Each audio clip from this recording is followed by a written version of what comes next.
안녕하세요. 성공예감 이대호입니다.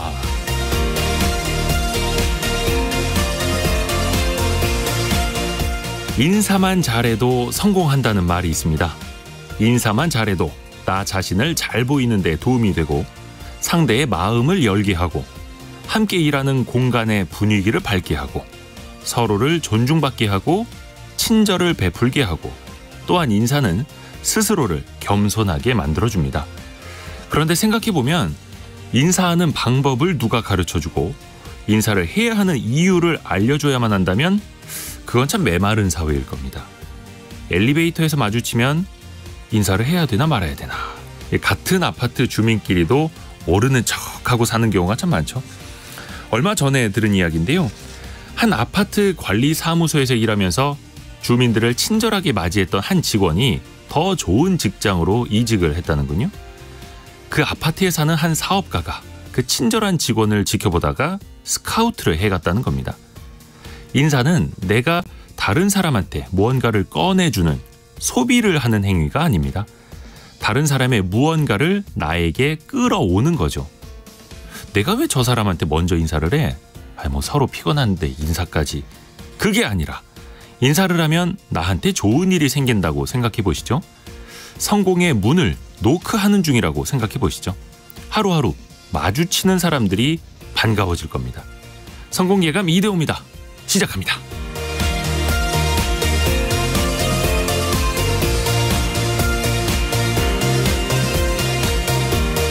안녕하세요. 이대호입니다. 어릴 적부터 인사성 밝기로 소문난 이대호입니다. 여러분도 항상 밝게 인사를 하시면서 서로 좋은 기분을 그리고 좋은 에너지를 많이 나누셨으면 하는 바람으로 오프닝을 준비했고요.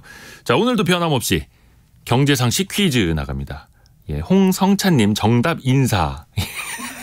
이거 아닌데.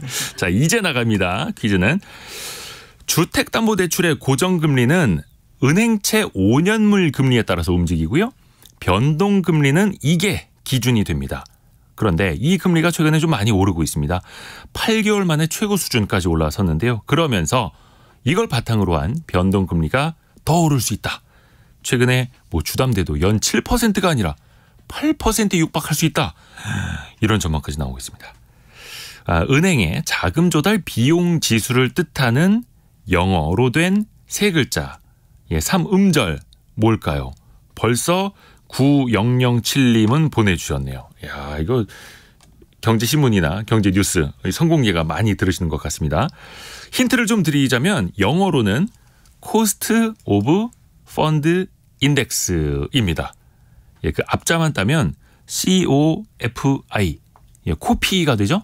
근데 코피는 아니고 이걸 인덱스로 만든 뒤에 이제 X를 붙여주시면 됩니다. 이 정도면 좀 힌트가 될 것 같습니다. 잠시 후에 중간에 한 번 더 힌트를 드릴게요. 짧은 문자 50원, 긴 문자 100원이 드는 샵 9730으로 정답 생각나시는 대로 보내주시면 되고요. 여러분께 추첨을 통해서 백화점 상품권을 포함해서 다양한 선물을 계속해서 보내드립니다. KBS 콩과 유튜브를 통해서도 언제든지 함께 하실 수 있습니다. 성공예감 이대호입니다. 자주 검색하시면 성공이 가까워집니다.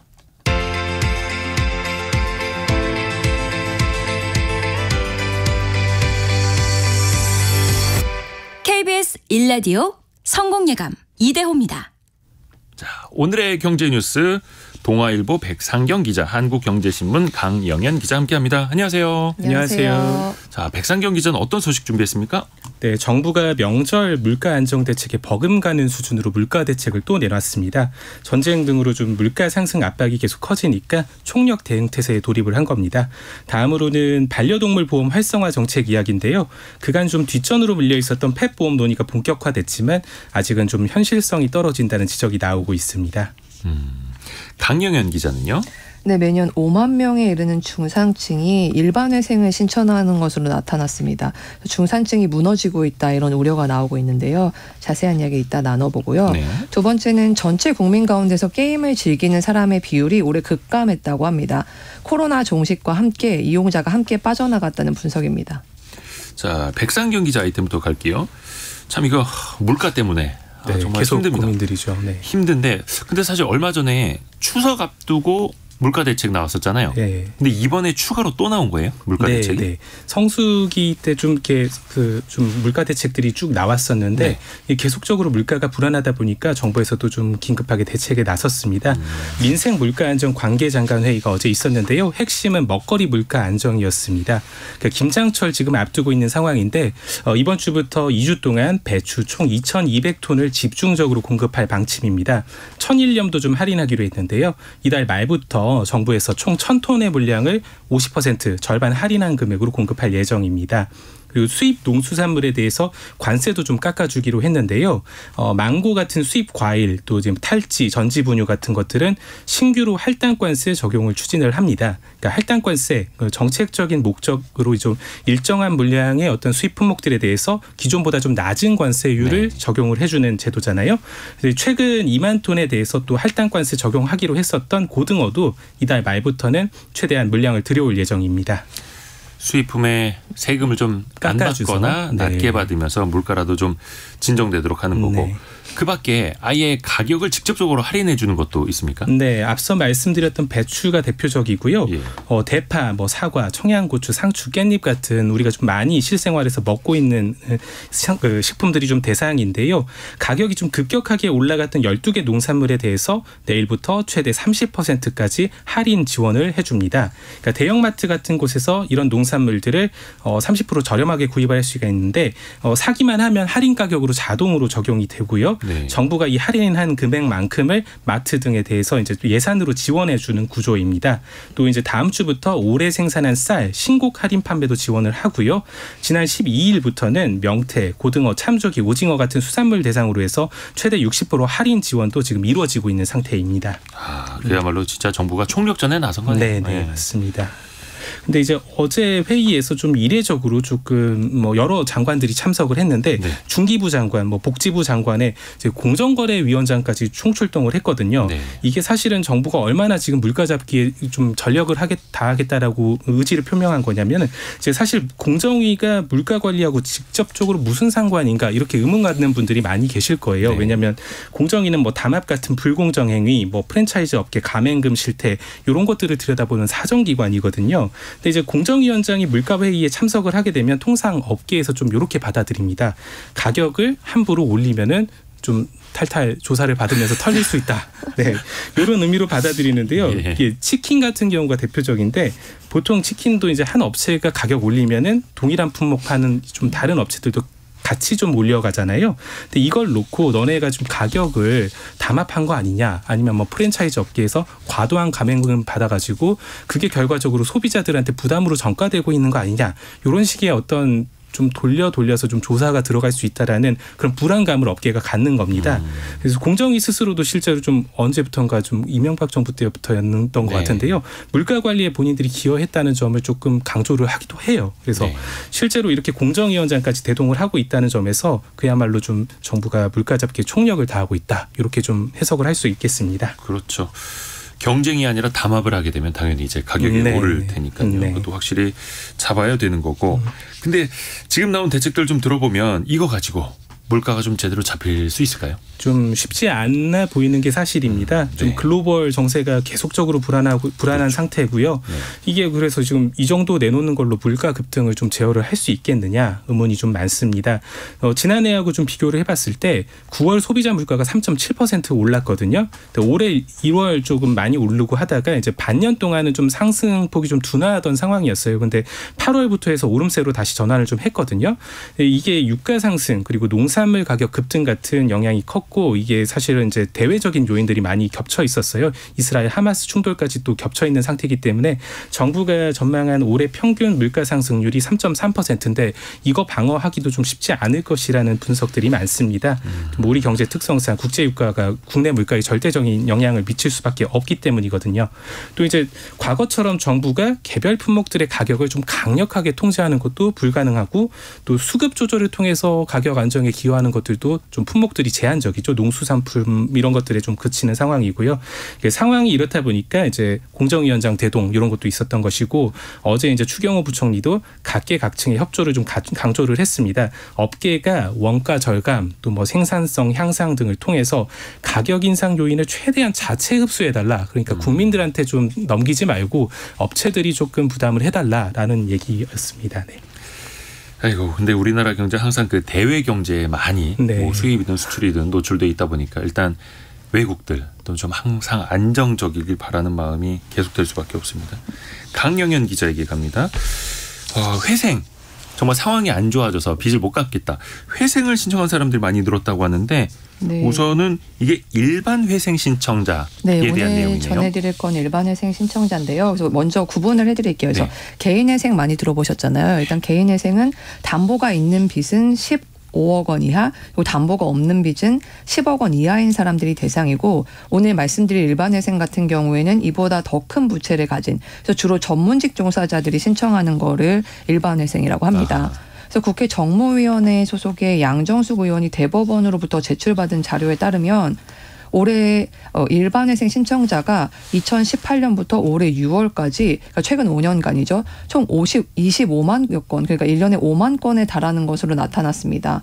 올해도 지금 6월까지 2만 건이 넘었거든요. 그래서 이전 추세를 이어갈 전망인데 그 개인회생보다 부채가 더 많기 때문에 아까 말씀드렸다시피 뭐 의사, 한의사, 변호사 이런 영업소득자들이나 교사, 공무원 이런 분들이 신청권자인데 이렇게 일반회생은 빚의 규모가 크고 이렇게 좀 그나마 중산층으로 불리는 분들이 많이 이용하는 제도인 만큼 지금 한국에서 중산층 이상의 계층 사람들마저 무너지고 있다 이런 해석이 나오고 있습니다. 아하. 전문 계층 전문가 집단에서도 좀 위험 신호가 나오고 있다. 특히 그 연령대별로 나눠서 보면 좀 어떨까요? 전체 연령대로 보면은 일단 아직까지는 40대에서 60대가 80% 이상으로 다수를 차지하고 있는데요. 50대, 60대, 40대 순입니다. 근데 여기서 저희가 좀 주목해야 되는 게 70대가 늘어나고 있다는 것입니다. 그러니까 20대부터 60대까지의 신청 건수는 매년 미세하게라도 줄어들고 있는데 70세 이상이 2018년부터 2022년까지 매년 증가세를 보이고 있습니다. 그래서 올해 6월까지만 해도 지난해 57%를 넘어서면서 증가세가 이어갈 것으로 전망이 되는데 사실 이 70대 이상에서 일반 회생을 한다는 거는 당사자도 이제 노년 생활이 좀 힘들어질 수 있다라는 거지만 사회적으로도 굉장히 심각한 문제로 이어질 수 있거든요. 그렇죠. 네, 그렇기 때문에 이제 국가 차원에서 좀 촉각을 곤두세우고 좀 대책이 필요하지 않나 이런 지적이 나옵니다. 또 그리고 일반회생 신청자 중에서 절반이 넘는 분들이 55%가 수도권 4개 법원에 몰린 것으로 확인이 됐습니다. 그래서 최근 5년 기준으로 해서 서울 회생법원 신청자가 20%로 전국 법원 중에서 가장 많았고 그래서 이어서 수도권, 인천, 의정부 순이었습니다. 70세 이상의 일반 회생 신청이 연령대별로 가장 많았다. 말 그대로 노후 파산이라는 건데 이 정도 나이에서 만약에 회생을 신청하고 그러면 재기하시면 좋겠습니다만 나이대로 봤을 때 또 재기하기가 쉽지는 않고 그래서 좀 사회적인 안전망이 좀 두터워져야겠습니다. 백상경 기자에게 다시 갑니다. 반려동물 보험 꽤 많이 있는 걸로 알고 있는데요. 이게 좀 제도적인 한계가 있었나 봅니다.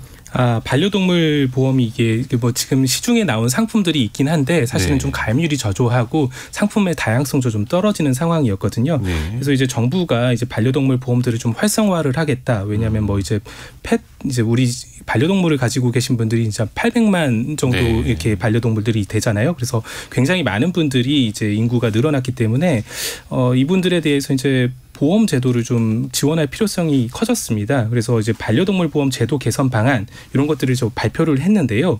이 개선안의 핵심을 살펴보면 이제 동물 의료 관련해서 인프라를 구축을 하겠다. 그리고 보험금 청구까지 좀 이어지는 원스톱 시스템을 구축을 하겠다.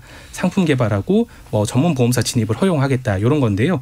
구체적으로 좀 살펴보면 이제 800만 반려동물 요 등록제 의무화를 하고 그리고 증빙 서류 의무화를 추진을 하겠다. 그리고 진료 항목 표준화를 시작으로 해서 수의업계 그리고 보험업계 협업을 통해서 반려동물 보험 좀 인프라들이 좀 탄탄하게 구축이 될 수 있도록 하겠다. 그리고 그동안 축적했던 반려동물 보험 통계를 활용해서 맞춤형 상품 내놓고 뭐 이런 것들을 좀 발표를 했습니다. 네. 그러면 이게 실효성이 좀 있어야 될 텐데 기존에는 네. 어땠습니까? 이게 사실 기존에 좀 뭐 이렇게 나왔던 내용들이 많이 있습니다. 사실 반려견에 대해서는 등록 의무화가 지금 이미 2014년부터 시행 중인 상황이거든요. 뭐 칩을 심도록 하는 것도 있고. 네, 맞습니다. 그래서 주택, 뭐 준주택 이런 그 구분이 있긴 한데 어쨌든 2개월령 이상의 반려견들은 모두가 지금 의무 등록 대상입니다. 근데 이제 등록률이 지금 봐도 절반 정도에 머무르는 실정이거든요. 그러니까 한 10년째 운영을 하고 있는데도 절반밖에 안 된다는 얘기예요. 근데 이 반려견 등록 의무화도 이렇게 안 지켜지는 상태인데 동물보호법 시행령 개정해가지고 반려묘 그러니까 고양이까지 등록을 의무화하겠다라는 것은 이게 얼마나 좀 더 등록률을 높일 수 있을까? 뭐 현실을 너무 가볍게 보는 거 아닐까? 이런 정책이나 지적들이 나오고 있습니다. 또 이제 반려동물 맞춤형 상품 개발 그리고 반려동물 전문 보험사 진입 허용 이런 것들도 사실은 좀 어려울 수 있다라는 게 보험업계에서 내놓는 평가입니다. 그러니까 금융위에 따르면 현재 2개 업체 정도가 이제 펫 전문 보험사를 하겠다라면서 좀 설립 인가를 준비를 하고 있다고 해요. 사람에 대한 보험은 없고 동물 대상으로만 보험을 하는 전문 보험사요. 전문적으로 이제 펫 보험을 하겠다라면서 그러니까 이 업체들은 이제 소액 단기 전문업자 지위로 해서 이제 좀 보험 시장에 진입을 할 예정이라고 하는데 이게 보험업계에서 이렇게 보고 있어요. 그러니까 기존의 소액 단기 보험 상품 또는 뭐 좀 미니 보험 상품 좀 작은 것들 이런 것들을 하는 디지털 보험사들도 사실은 지금 정부가 활성화하겠다 해놓고 사실은 지금 별로 활성화가 안 된 상황이라고 지적을 하고 있거든요.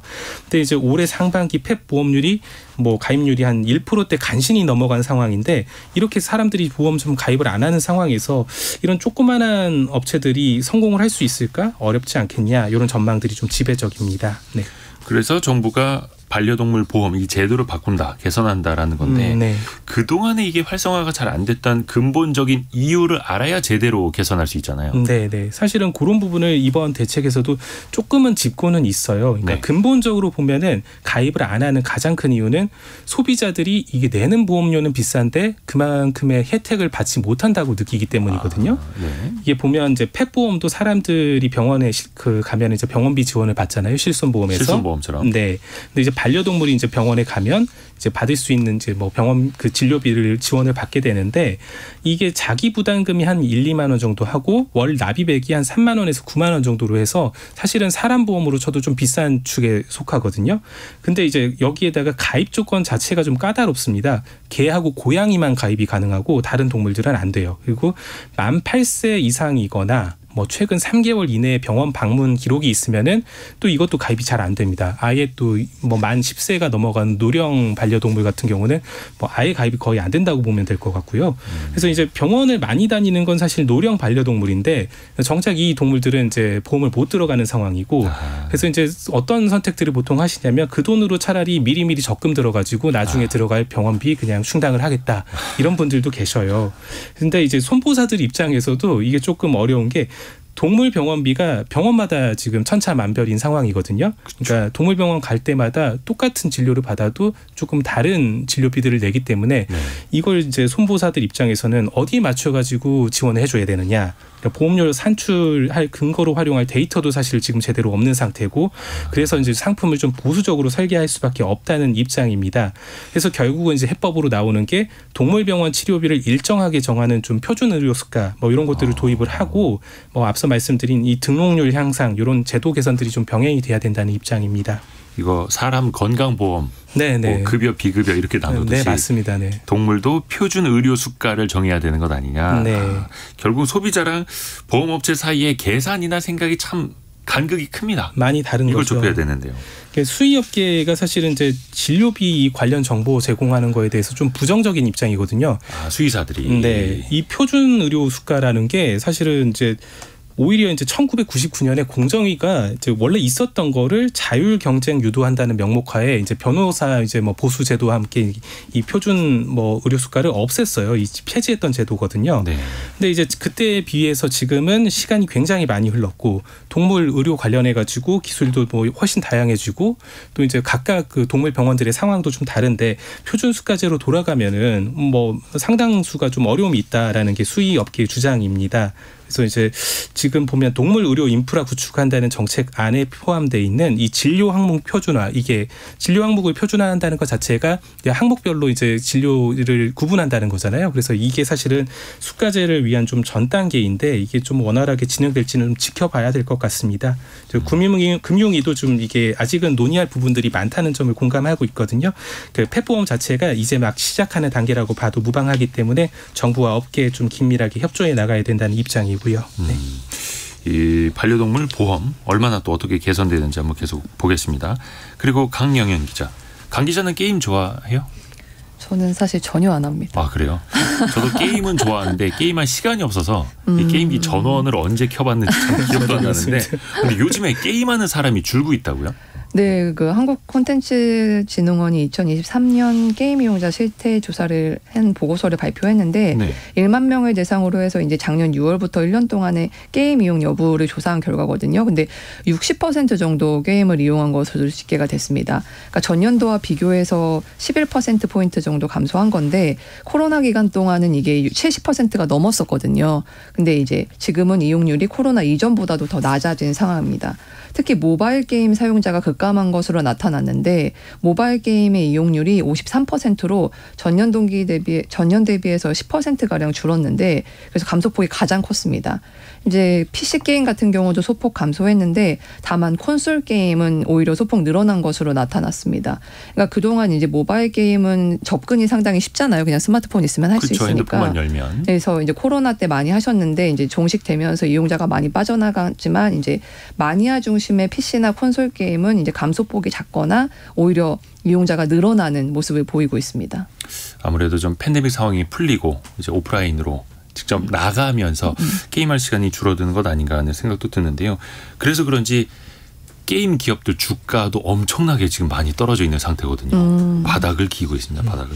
이 게임 업계는 어떻게 지금 대응을 하고 있습니까? 아무래도 이제 라이트한 이용자들이 많이 빠져나간다고 볼 수 있을 것 같아요. 그래서 이제 매니아들이 좋아하는 콘솔 그리고 PC 게임을 강화하고 나섰습니다. 게임을 원래 많이 하는 사람들이 좋아하는 거 위주로? 네, 그렇죠. 그래서 국내 게임 업계는 사실 그전에는 기억하시겠지만 그 PC 게임 위주였잖아요. 그러다가 이제 스마트폰 나오고 이러면서 한 2010년대 들어서면서 이제 모바일 중심으로 빠르게 개편이 됐었는데 이제 모바일 시장의 경쟁이 워낙 치열해지고 그리고 저희 한국의 주요 수출국이었던 중국에서 이제 신작 게임 출시가 굉장히 어려워진 상황이거든요. 네. 그래서 게임 기업들의 전략 변화가 불가피한 상황이기도 합니다. 그리고 앞서 말씀드렸다시피 이제 한국에서도 모바일이 시장이 감소하는 추세고요. 그래서 게임 업체들은 이제 콘솔 그리고 PC 시장을 다시 강화하기 시작했는데 특히 콘솔 같은 경우가 북미나 유럽에서는 주류 플랫폼 위치를 차지하고 있다고 해요. 그래서 여기에서 이제 콘솔 플랫폼을 강화함으로써 새로운 시장을 창출하겠다는 전략입니다.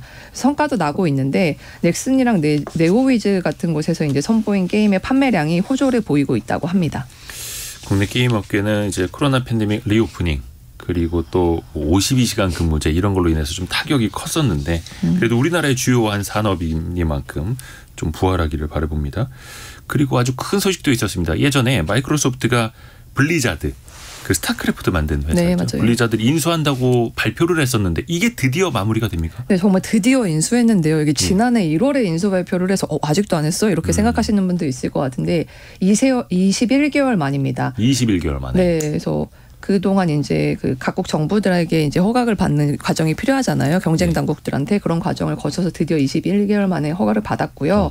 블리자드는 말씀하셨다시피 너무 유명한 게임이죠. 뭐 스타크래프트라든지 뭐 디아블로, 오버워치, 콜 오브 듀티, 월드 오브 워크래프트 이런 굉장히 인기가 많은 IP를 보유한 거대 게임사인데 그래서 MS가 밝힌 인수 금액이 약 92조 원에 달합니다. 네. 그래서 이번 인수로 MS는 단숨에 세계 게임 시장에서 매출 기준으로 했을 때 중국 텐센트 그리고 일본 소니에 이어서 세계 3위 기업으로 올라섰습니다. 그래서 MS는 이 블리자드 인수를 통해서 OTT 시장에서 넷플릭스처럼 그동안 이제 패키지 판매 중심의 콘솔 시장을 구독형 중심으로 재편할 계획을 갖고 있다고 합니다. 이게 사실 국내 게임 업체에게는 어떤 영향을 미칠까 이것도 중요하잖아요.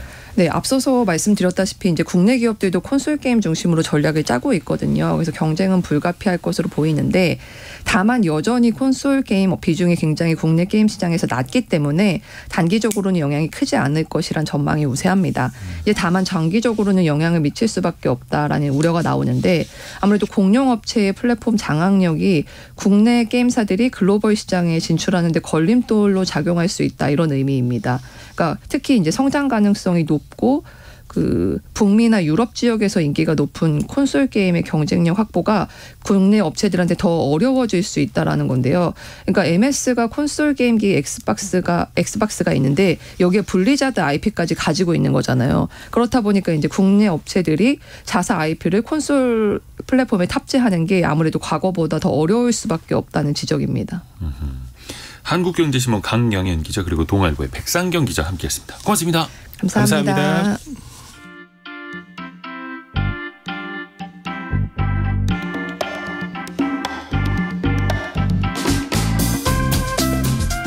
지금 여러분께서는 KBS 일라디오 성공예감 이대호입니다를 듣고 계십니다. 참여해주신 여러분께는 추첨을 통해 건강을 품다 헬시허그에서 고함량 글루타치온 퍼펙트 75를 아름다운 식탁 창조 주비푸드에서 자연에서 갈아 만든 생와사비를 쉽고 빠른 판촉물 제작 시너지 기프트에서 고속충전 케이블을 그리고 성공예감에서 준비한 커피 쿠폰을 보내드립니다. 당첨자는 성공예감 이대호입니다 홈페이지에서 확인하세요.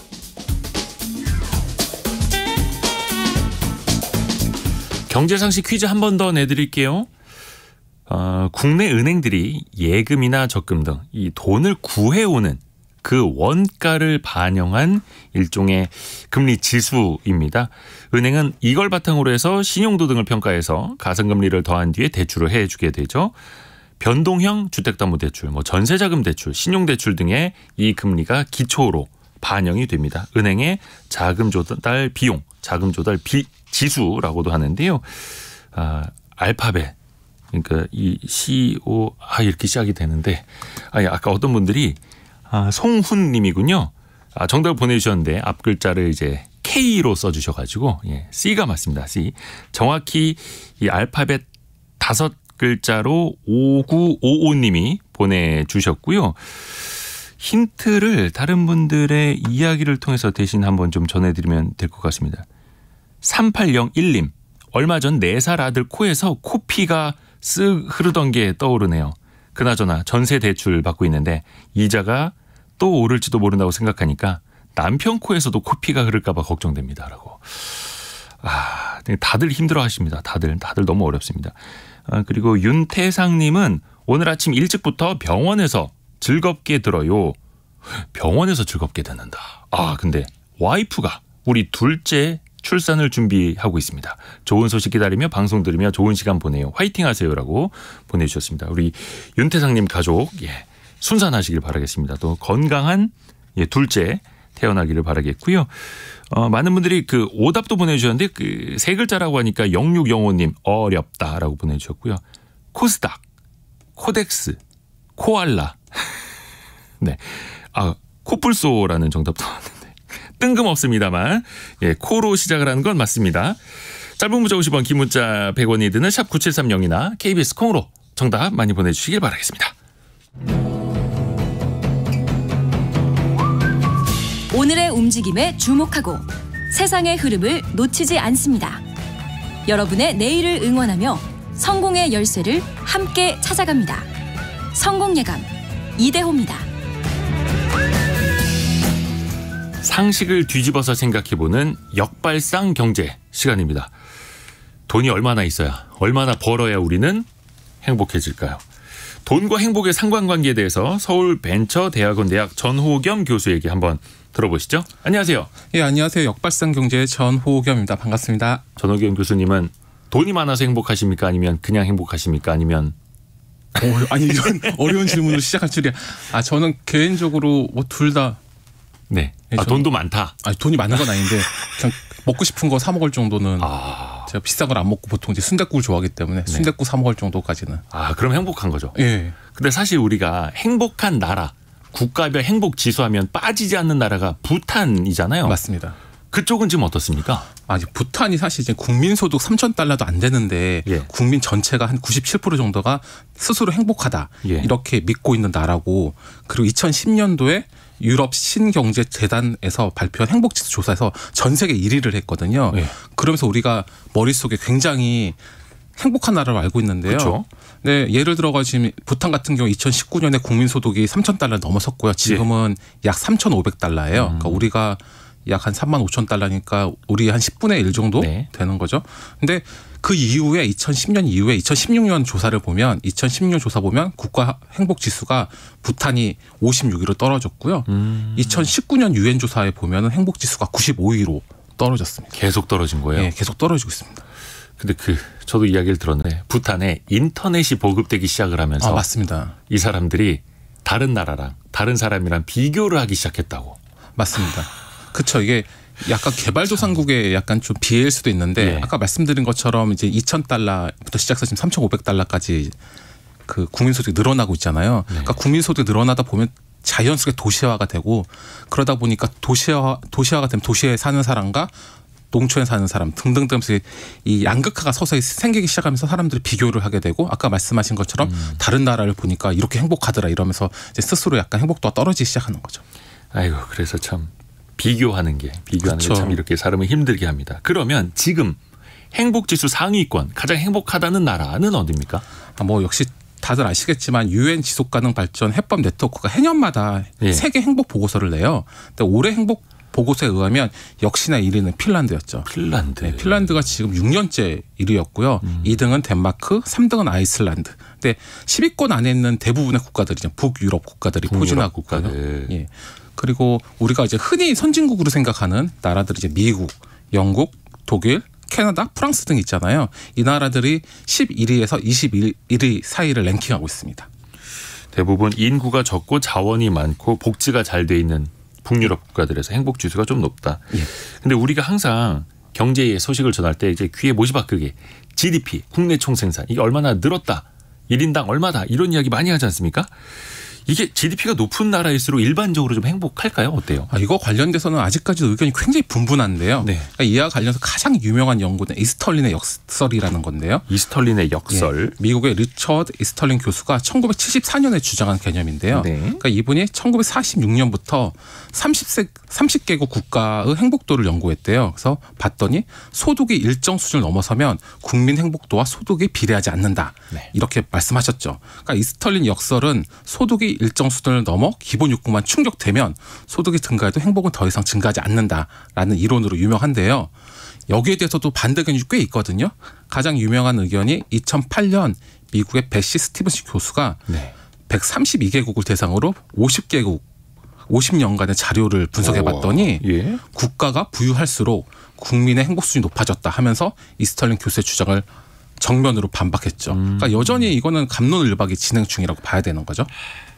그러면 제일 중요한 거 우리나라는 어떻습니까? 우리나라 행복 지수나 이런 거. 우리나라 행복 지수는 좀 안타깝게 올해 기준으로 봤을 때 유엔 세계 행복 보고서에 의하면 한국인의 주관적 행복도는 10점 만점에서 5.95점.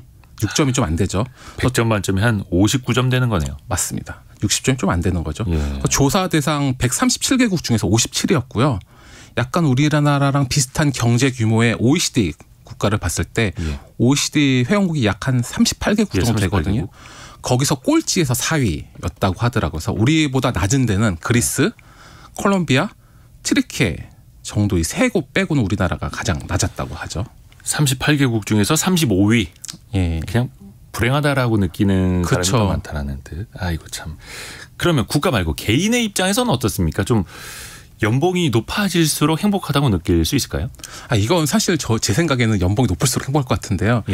그 노벨 경제학상 수상자인 데니얼 카너먼이 교수와 앵거스 디턴 교수가 2010년도 굉장히 유명한 논문을 발표했는데요. 이 내용이 뭐냐면 연간 7만 5천 달러. 그러니까 그때 당시 환율로는 약 한 8, 9천만 원 정도 되는데요. 이 정도를 보는 사람들은 이 돈을 보면 그때부터는 그 이상 벌어도 행복도가 늘지 않는다. 이런 걸 발표했어요. 그래서 예를 들어서 이혼한 응답자 중에 연소득이 12,000달러 이하인 경우에는 51%가 슬프거나 스트레스를 느낀다고 답했는데요. 네. 이거보다 소득이 더 많은 연소득 36,000달러 이상 경우에는 24%만이 슬프거나 스트레스를 느낀다고 답했대요. 그러니까 이처럼 소득 증가가 되면 슬픔도 줄어들고 그에 따라서 행복감을 크게 느끼는 효과가 있는데 이게 7만 5천 불을 넘기 시작하면 그때부터는 소득을 더 많이 벌어도 매일 느끼는 행복감이 크게 달라지는 게 없다. 이런 발표를 해서 굉장히 지금까지도 유명한 이야기거든요. 우리나라 돈으로 한 연봉 8, 9천만 원에 이르르면 그보다 더 많이 늘더라도 행복감이 더 커지는 건 아니더라. 그렇죠. 근데 여기에 맞춰서 연봉을 주는 회사도 있다고요? 그렇죠. 2015년에 미국 시애틀의 신용카드 결제 처리 회사에서 네. 3년 안에 전 직원이 120명인데 네. 연봉을 최저 7만 달러 이상을 올리겠다 발표한 거예요. 한 8, 9천만 원? 예. 그래서 이 결정으로 이 회사가 연봉을 많이 주는 회사가 아닌 것 같더라고요. 그래서 네. 이 결정으로 직원 중에 58%, 약 60%가 임금이 오른 효과가 있고요. 심지어 직원 중 25%는 임금이 한꺼번에 2배 이상 오르는 효과가 있다고 하더라고요. 그런데 이거 재밌는 거는 이제 이 회사 사장님이 이런 결정을 한 것은 앞에 말씀드렸던 데니얼 카너먼 교수가 한 7만 5천 달러 정도 넘어가면은 그때부터는 행복도가 특별히 늘지 않는다고 하셔가지고 이 7만 달러 맞춰가지고 하셨는데요. 네네네. 여기 또 반전이 하나 있죠. 어떤 반전이요? 그러니까 뭐냐면 올해 데니얼 카너먼 교수가 하버드 대학팀과 새로운 연구 결과를 내놨거든요. 예. 근데 이 연구 결과가 그러면 연봉이 10만 달러, 그러니까 우리나라 돈 약 1억 3천만 원, 지금 1억 한 3,500만 원 정도 되면 이때가 가장 행복도가 높다고 말씀하셨거든요. 그러니까 사실 기존 발표한 지가 한 10년 이상 지났으니까 인플레 반영해야 되는 거예요? 7만 5천 달러에서 10만 달러로 올라간 거라고 저는 생각을 하는데 네네네. 여기까지 들으면 뭐 그런가 보다 하겠는데 여기서 이제 다른 사족이 나왔죠. 뭐냐면 그러니까 놀라운 거는 연봉이 10만 달러에서 50만 달러까지 올라도 계속 행복감이 증가한다고 발표를 하신 거예요. 그러니까 기존에는 7만 5천 달러가 넘어가면 행복감이 증가하지 않는다고 발표했는데요. 지금은 10만 달러 이상에서 50만 달러 미만까지도 50만 달러까지 올라가도 행복감이 늘어나더라 하시면서 연봉 50만 달러 이상 받더라도 행복한지는 지금 조사 중이다. 이렇게 발표를 했죠. 그렇죠. 뭐 연봉 1억 넘는다고 해서 2억 3억 될 때는 생각보다 덜 행복해진다라고 단언할 수는 없을 겁니다. 그렇죠.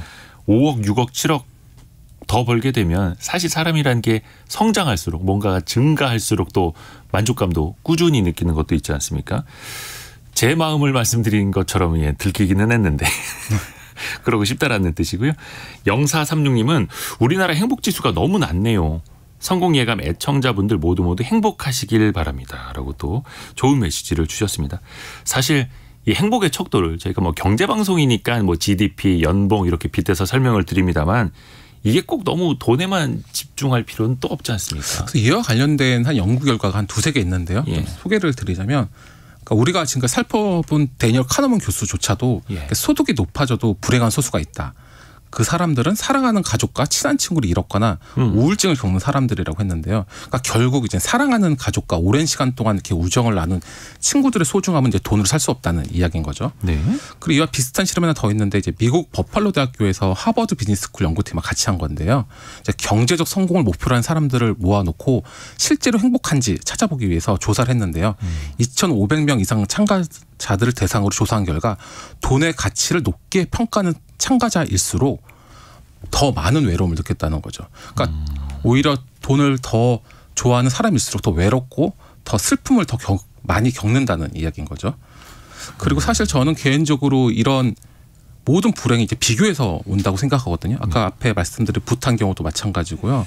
그리고 아까 이스털린 역사를 말했는데 이스털린 교수가 비슷한 실험을 하나 했는데요. 그러니까 자기 학생들한테 자기는 10만 달러를 벌고 동기들은 20만 달러를 버는 경우와 나는 20만 달러를 죄송합니다. 자기는 5만 달러를 벌고 동기들은 2만 5천 달러를 버는 것 중에서 선택을 하라고 그랬더니 놀랍게도 3분의 2가 두 번째를 선택한 거죠. 자기가 오히려 내가 돈을 적게 벌더라도 내 동기들이 나보다 더 적게 버는 게 낫다. 왜냐하면 비교했을 때 내가 더 나으니까. 그렇죠. 그래서 소득의 절대 금액보다 주변과 비교해서 상대적 수준의 을 느끼면서 행복감을 더 느끼는 거죠. 그러니까 사실상 우리는 자족을 못하고 끊임없이 비교하다 보면 이게 끝이 없거든요. 왜냐하면은 1년에 1억 버는 사람도 있지만 10억 버는 사람도 있고 100억 버는 사람도 있고 뭐 1000억 버는 사람도 있잖아요.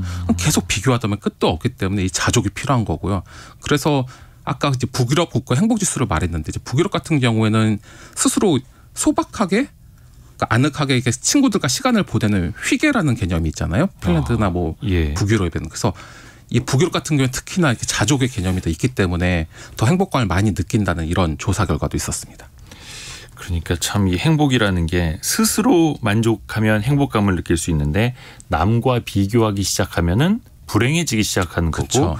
앞에서 언급했던 부탄의 사례가 그렇게 또 그렇죠. 변화하는 맞습니다. 걸 역변하고 있는 걸 보여주는 거고요. 그래서 많은 심리학 그 전문가들이 그런 이야기 하더라고요. 남이 가진 걸 보게 되면 불행해지고 내가 가진 것에 집중하면은 맞습니다. 더 행복해진다. 나에게 있는 것.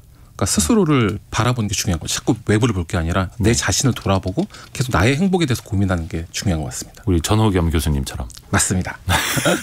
그래서 행복한 남자 서울벤처대학원 대학 전호겸 교수와 함께 역발상 경제 살펴봤습니다. 고맙습니다. 감사합니다. 라디오 정보센터 뉴스 들어보시죠.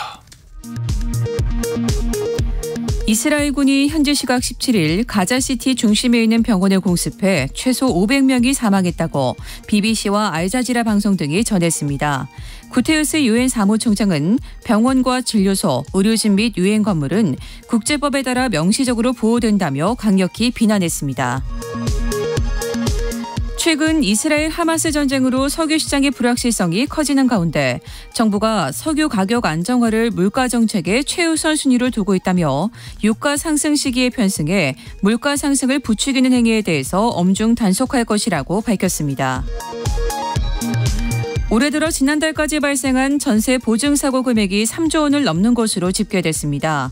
전세가가 고점을 형성했던 2년 전 계약 물량들이 만료되면서 임대인이 보증금을 돌려주지 못하는 사례가 늘어난 것으로 보입니다. 본격적인 김장철을 앞두고 배추 가격이 한 달 전보다 20% 넘게 뛰었습니다. 한국농수산식품유통공사에 따르면 배추뿐 아니라 상추, 깻잎 등 엽채류와 과일 가격도 평년보다 비싸졌습니다. 지금까지 라디오 정보센터 뉴스 정원나였습니다. 자, 트렌드 팔로우 시간입니다. MZ세대의 트렌드. 젊은 사람들이 어느 쪽으로 마음을 쓰고 돈을 쓰는지 그 풍향계를 보는 거죠. 자, 그런데 아까 1128님이 갑자기 뜬금없이 이대호 귀여워라는 문자를 보내주셔가지고 제가 내가 무슨 말을 했길래 그러지? 감사합니다.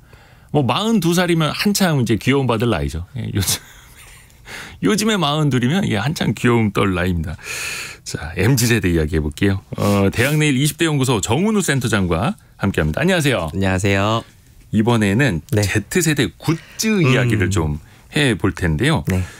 요즘에 기업들이 물론 이것도 이제 일종의 상품 판매 매출을 그죠. 많이 노리려고 하는 걸 텐데 굿즈 시장을 많이 키우고 있더라고요. 이게 사실 굿즈라고 하면 처음 등장했을 때는 이 아이돌 팬덤 중심으로 등장을 했었어 가지고 요걸 떠올리시는 분이 아직도 많은데요. 그러니까 속칭 덕질 문화와 가장 큰 연관어로 떴었는데 이 대학내일 20대 연구소에서 빅데이터 팀에서 분석을 해본 결과 19년까지는 사실 그 덕질이 상위 연관어로 항상 언급이 됐었는데 이게 해가 갈수록 감염병이 지나고 이러면서 그 언급량은 상대적으로 많이 줄어들고 최근에는 어떤 연관어가 많이 떴냐면 팝업 스토어라는 언급량이 굉장히 많이 증가를 하고 있습니다. 팝업 스토어면은 그 정식 매장이 아니라 그렇죠. 특정 기간에만 여는 그런 매장을 맞습니다. 말하는 반짝 거죠. 이렇게 홍보를 위해서 개설하는 매장인데 바꿔 말하면 마케팅적인 요소로 이 굿즈가 굉장히 커지고 있다는 걸 알 수 있는 거고요. 네. 또 기념이나 기념품이라는 키워드도 상위를 차지하는 것을 보면 이게 어떤 팬덤 아이템을 넘어서서 특별한 날 어떤 경험을 기념하는 행위로서 소비되고 있다는 점도 주목할 만합니다. 그렇죠. 그리고 또 참고로 굿즈라는 표현은 일종의 그 상품인데 상품, 기념품 같은 상품, 액세서리, 특정 마니아들을 위한 특정 맞습니다. 마니아들 팬층을 위한 기획된 상품 이렇게 맞습니다. 우리가 해석을 하면 될 것 같습니다. 네. 원체 그냥 일반 다 굿즈라고 표현을 하다 보니까요. 그렇습니다. 예전에는 뭐 우표, 스티커 아니면 특정 그림 그려져 있는 엽서 아니면 컵 같은 거 텀블러 이런 거 많았지 않습니까? 네. 요즘 굿즈들은 어떤 게 좀 유행입니까? 그러니까 이른바 그 굿즈를 보면 시대와 세대의 경향성을 좀 알 수 있는데 가령 이제 예를 들면 휴대전화에 안테나가 있을 때 그 시절에는 안테나를 꾸미는 굿즈가 유행을 했던 것처럼 이게 어떤 시대의 경향성 같은 걸 알 수가 있는데요. 최근에 이제 절약이 이들 세대들에게 트렌드가 되면서 현금과 영수증을 함께 넣고 그걸 가지고 또 복기를 해보는 현금 바인더라는 굿즈가 유행하는 게 또 대표적이라고 볼 수 있을 것 같고요. 최근에 가장 대표적인 굿즈가 키링이라고 불리는 이른바 열쇠고리처럼 불리는. 네. 이걸 요즘에 젊은 친구들은 키링이라고 맞습니다. 불러요. 네, 그렇습니다. 요게 19년에 이제 코로나 전에는 언급량이 6위였는데요. 요게 꾸준히 상승하면서 팬덤 문화의 대표격인 포토카드의 언급량을 완전히 넘어섰습니다. 그래서 요게 아크릴의 연관어가 높은 순위로 같이 좀 차지하고 있는데 요게 아크릴로 만든 키링의 영향으로 저희는 보고 있습니다. 포카. 예. 네, 포토카드. 많이 하시네요. 포카라고 하면 우리는 이제 카드 치는 걸 생각을 하는데 젊은 네. 친구들은 포토카드. 아니, 저희 네. 집 애들이 아빠 포카 사줘. 포카. 니네가 왜 벌써부터 카드를 치려고 하니? 네. 포토카드. 가정에서도 이 세대의 이격이 조금 있네요. 단어에 대한. 네. 이 줄임말이 다 좋은 것만은 아니고. 그래도 뭔가 이제 소통이 돼야 되니까. 맞습니다. 네. 근데 저는 이게 되게 이상한 게 네. 현금 바인더. 그 네. 현금을 꽂아서 쓰는 것하고 맞습니다. 키링, 열쇠고리. 네. 근데 요즘 젊은 친구들은 현금이나 네. 열쇠를 안 쓰잖아요. 맞습니다. 이거를 왜 필요하는 거예요? 또 여기다 인형도 막 주렁주렁 달고 다니고. 그 키링의 인형 키링 관련돼서 제가 잠깐 말씀드리면 요즘 데일리룩의 어떤 필수템으로서 인형 키링이 많이 쓰이고 있는데요. 네. 그거 우리 때도 달고 다녔어라고 하는 청취자분이 분명히 계실 것 같아요. 막 가방 뒤에다 주렁주렁. 네. 근데 요즘 그 인형 키링 하나가 20만 원 정도 한다라고 하는 거를 혹시 아시는 청취자분은 계실지 모르겠습니다. 그리고 등골 키링이네요. 네. 그리고 가격은 사실 중요하지 않고 이 한정판을 구매하기 위해서 오픈런까지 하는 친구들이 있는데 아예 그래서 요즘 패션 플랫폼에는 이 인형 키링 카테고리까지 생길 정도고요. 그리고 인형 키링이 대세가 되니까 요즘에는 그 삼성전자는 아예 이 한 유명 키링 업체와 콜라보를 해서 인형 키링을 갤럭시 버전으로 또 내기도 했습니다. 아, 삼성전자까지도요? 네, 맞습니다. 요게 이제 나만의 어떤 캐릭터 느낌을 주기 때문에 요거 이제 구매하시는 분들이 있고 또 서로가 서로를 행운을 빌어주는 일정의 부적 같은 느낌으로 선물용으로 구매하는 분들도 많은데 저희가 조사를 해보니까 지난해부터 키링 언급량에 딸려오는 키워드 중에 행운이라는 키워드가 새롭게 등장하고 증가하고 있는 것도 주목해 볼 만한 지점이라고 생각됩니다. 아, 어떤 자신의 행운의 마스코트 같은 걸 달고 다니는 거예요? 그렇죠. 네. 그 선물을 하기도 하고요. 네. 아, 서로가. 네네. 그러면 반면에 네. 인기가 꺾인 굿즈를 보니까 순위가 예상외로 에코백이 있네요. 이게 에코백이 장바구니 매번 요즘 많이들 비닐봉지 같은 거 매번 사지 말고 맞습니다. 장바구니처럼 이제 들고 다니자라는 거잖아요.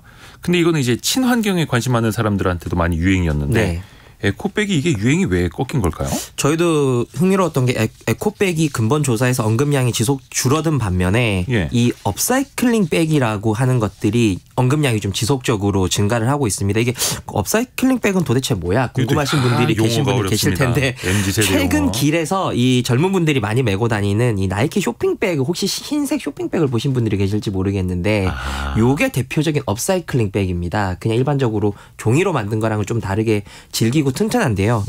요게 거의 패션 아이템처럼 활용이 좀 되고 있습니다. 그래서 흥미로운 점은 이 업사이클링 백을 다시 또 찢어가지고 노트북 파우치나 지갑으로 만드는 등의 어떤 재활용 유튜브 영상이 또 굉장히 또 흥미를 끌고 있고요.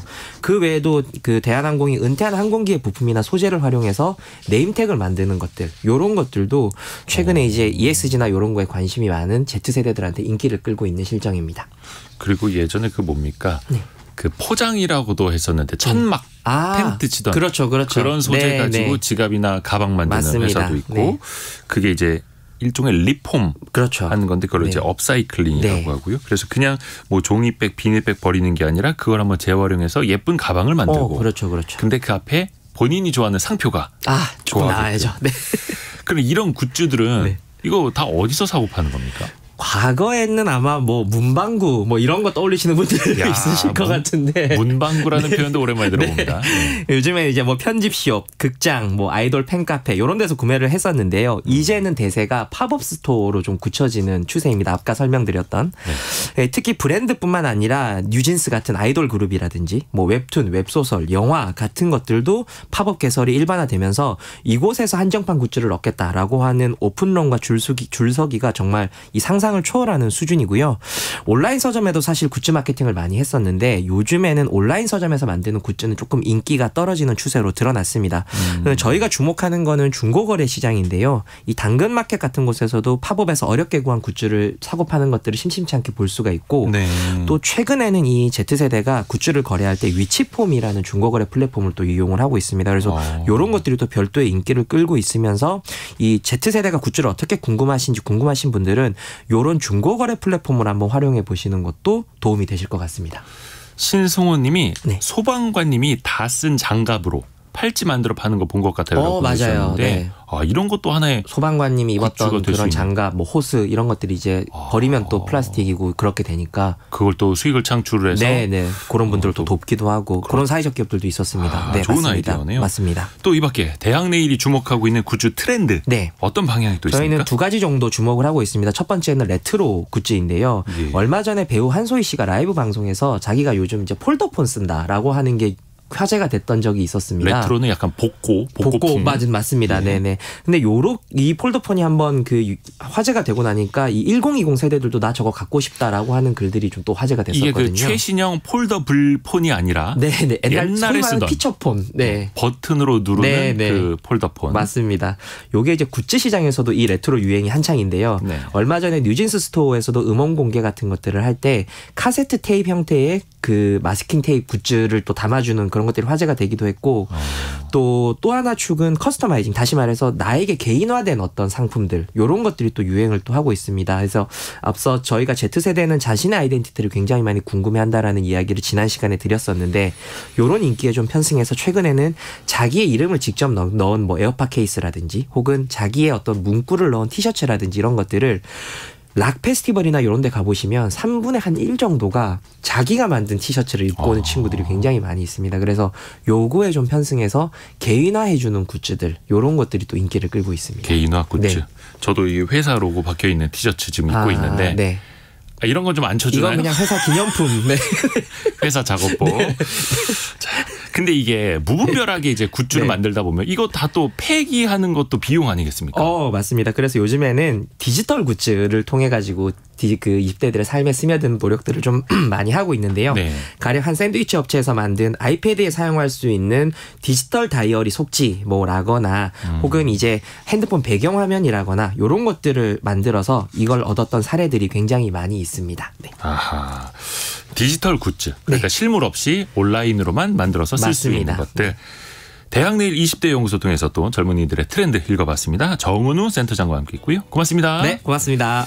저희 2부에는 돈을 몰고 다니는 사람들, 인플루언서와 그 인플루언서를 활용한 광고 마케팅 시장에 대해서도 한번 또 이야기를 나눠보겠습니다. 잠시 뉴스 들으시고요. 10시 5분에 금방 다시 뵙겠습니다.